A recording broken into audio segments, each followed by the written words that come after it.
feasible to play games in Moncton before you get a stadium built in Halifax? You know, I think that's one of the issues that's being talked about is, you know, what would it take and what would that look like?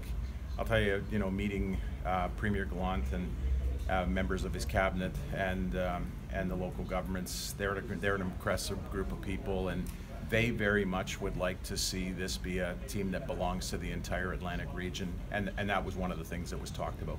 Do you got an idea of when you'd like this team to start? Well, you know, I've avoided and I will continue to avoid putting an artificial time frame on it, because I just think that puts unnecessary pressure on the process. You know, so far a lot of good people are doing really good work, and I just like to see that continue. And that's the promise I've given to our governors, is that we'll be thorough, thoughtful, and professional every step of the way, and we won't try to short circuit this and try to get to it faster than we can. We'll just when we get to it, we'll get it right. So what's the next stage that you're waiting for? Well, there is no real, Step. there's a bunch of concurrent steps. So they're continuing to work on their plan. They continue to talk to the governments about, you know, about the stadium. Those things are all kind of happening at the same time.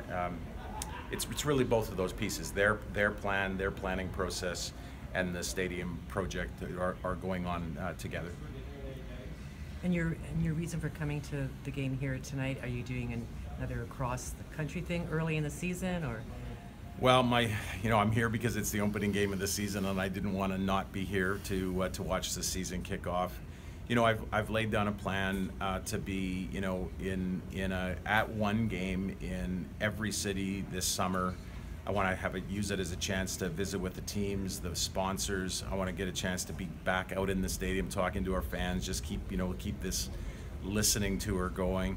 I've got a plan right through Labor Day, and then take a temperature check and see. I got to keep my energy up because the fall gets busy as well. But I wanted to be out, you know, amongst the fans and in the stadiums watching great football, and so you know, that's in part why I'm here tonight.